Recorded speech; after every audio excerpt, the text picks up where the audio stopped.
Good afternoon, everyone.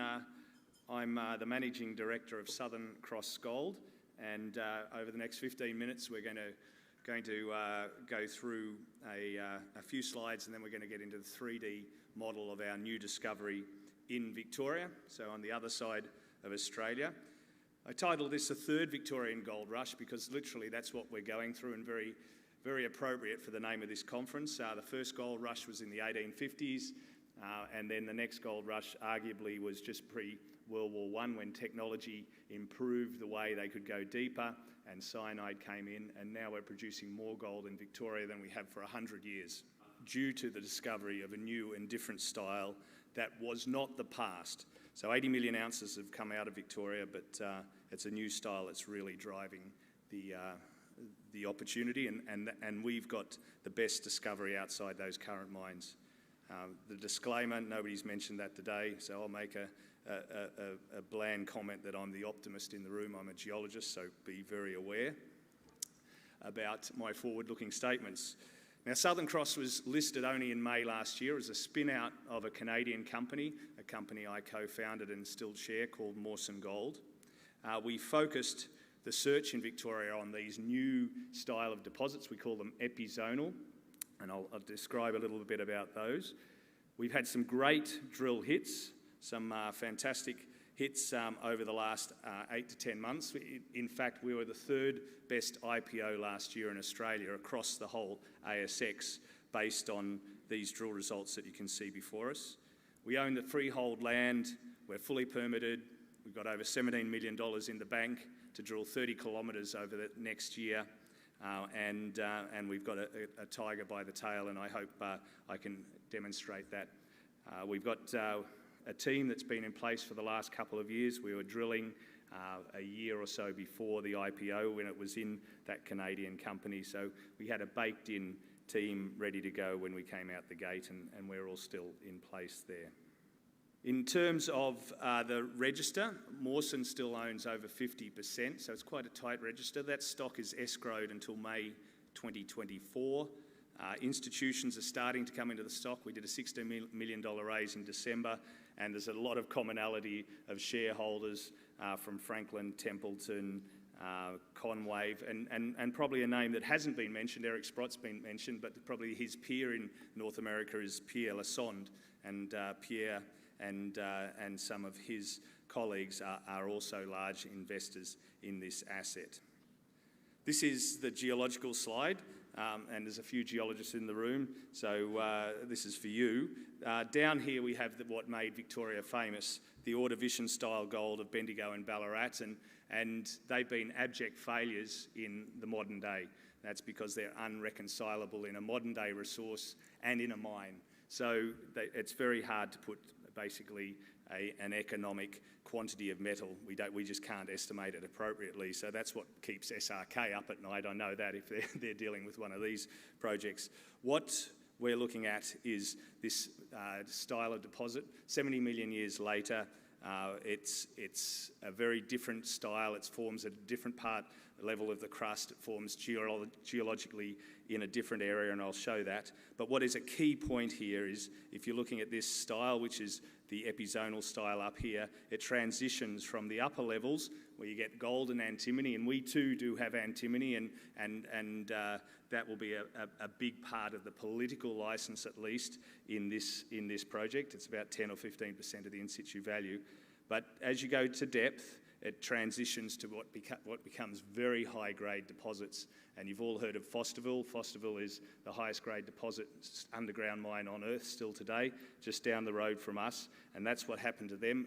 We also heard Costerfield mentioned, and that's that zoning that's happening there in that mine too. So we're looking down to a kilometre depth already, looking for these Cinderella zones at depth as these epizonal systems transform as we go to depth. And here's why Victoria does matter. There's a few Western Australians in the room, and if you know Australians well, you know nothing comes between East and West, and basically the East built the gold industry, the West took it for a long time and still very much own it. but the Victorian side of things was really only brought back to life by the Canadians. So we see some Canadian flags here.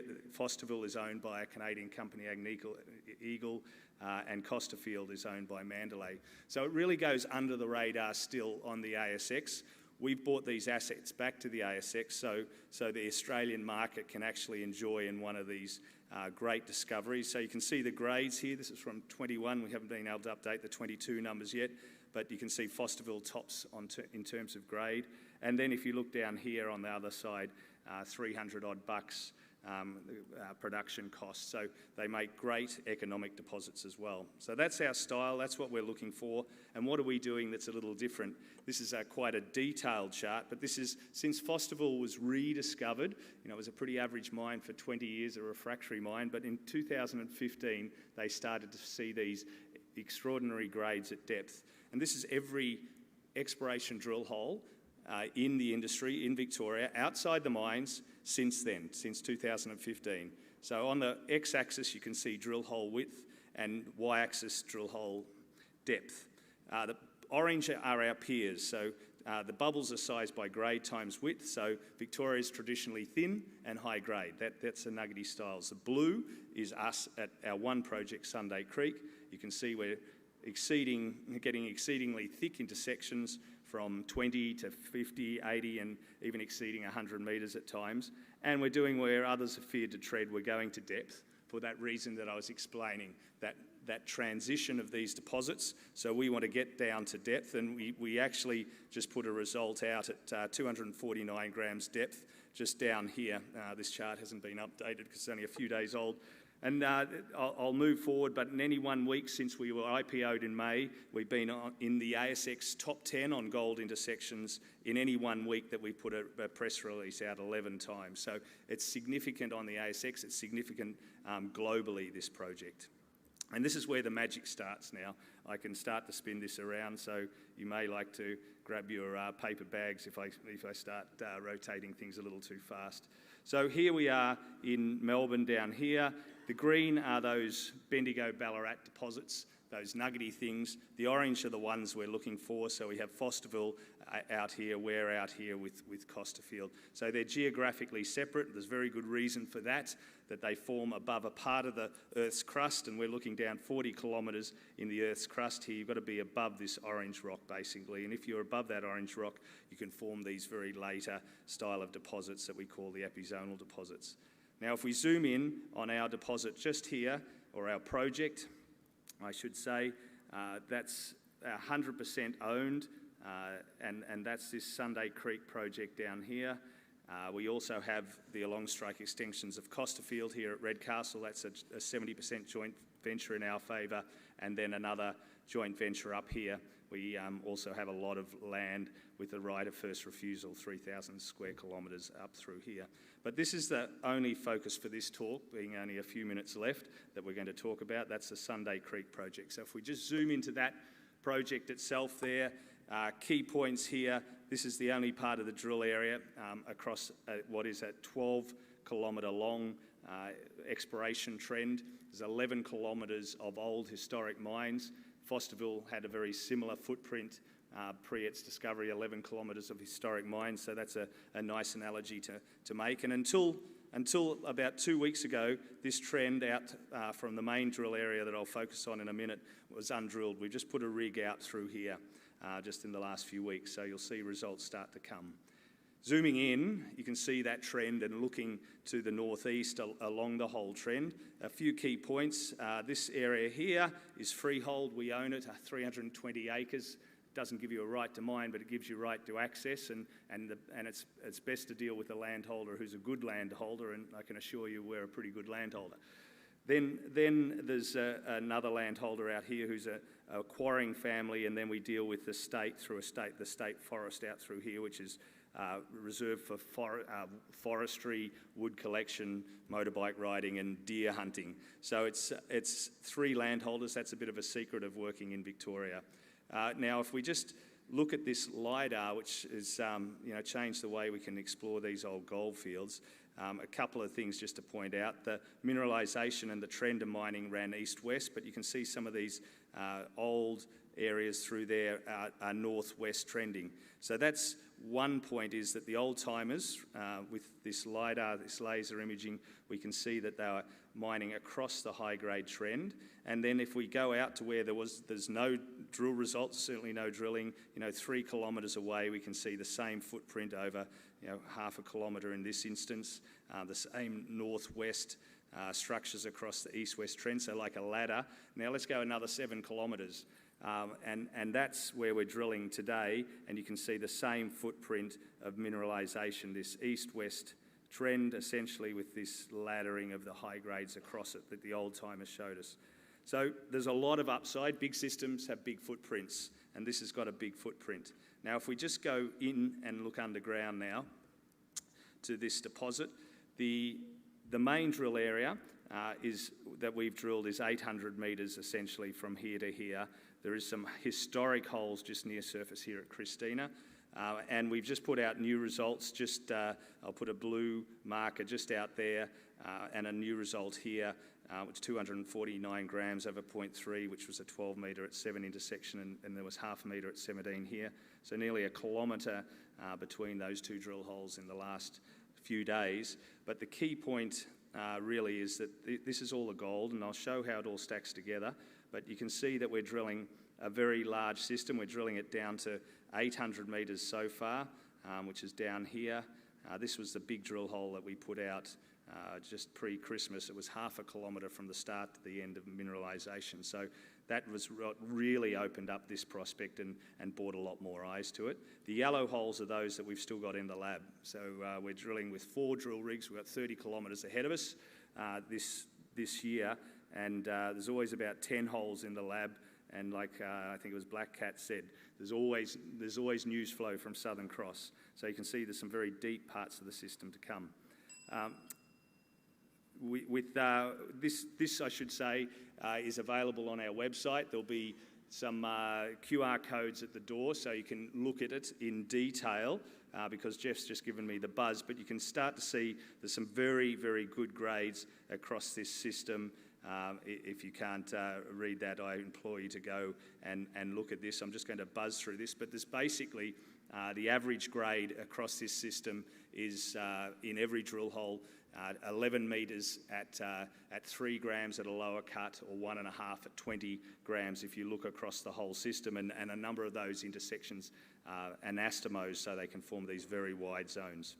So if we just look at what the control is, this is the key point, I suppose, on understanding the control and where we're going. You can start to see these northwest trends with this east-west zone, and that's exactly what the LiDAR was telling us that the old timers found, and that's what we can see with these grey zones. That we've got something like 26 of these individual chutes. They average 10 to 20 metres width. They're about 40 metres long, and they at least extend from surface down to 800 metres, and it's really the drill string that will bring them all together. But there's a hell of a lot of undrilled areas right across here, and we'll be testing all these areas as we, and we're just saying we drill gold out there for the first time. So a lot more drilling to come. This system's open 10 kilometres that way. And then the key last part of the puzzle, before we finish up, is that this green rock is the host rock. So we've got a very good definition on what hosts the gold. The veins are within that green host, but that green host rock's a dike-breccias shear zone, very well defined, and that's what we see over 10 kilometres. So we understand the controls. That's why we've been able to be very successful at our exploration and target to depths that really others haven't looked at much in our industry, and certainly in Victoria. So with that, I will just summarise, without going to the final slide, that we're fully permitted, we're fully cashed up, $17+ million in the bank. We've got 30 kilometres coming. We've got 4 drill rigs turning. We've got one of the better discoveries in the space, and keep your eyes on us, because there's a lot more to come. Thank you very much.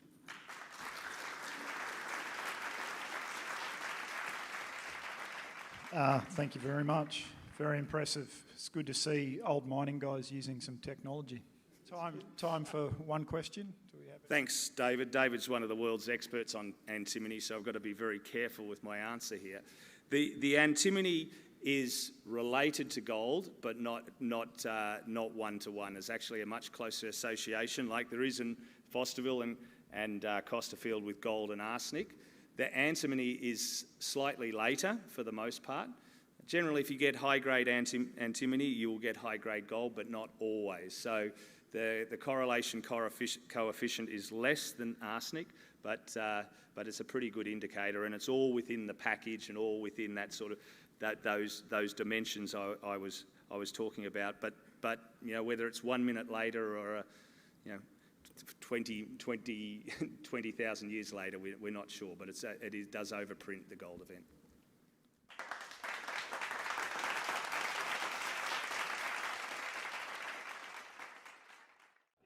Basically this little corner here. The width, so the intercept, but that's going to be there big, so the grade, so like 5 grams. So far we're putting it on black all the time and it keeps the liquid.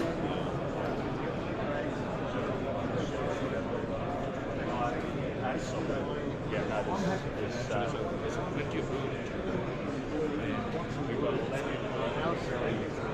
What we're showing is that we're actually getting very wide intercepts.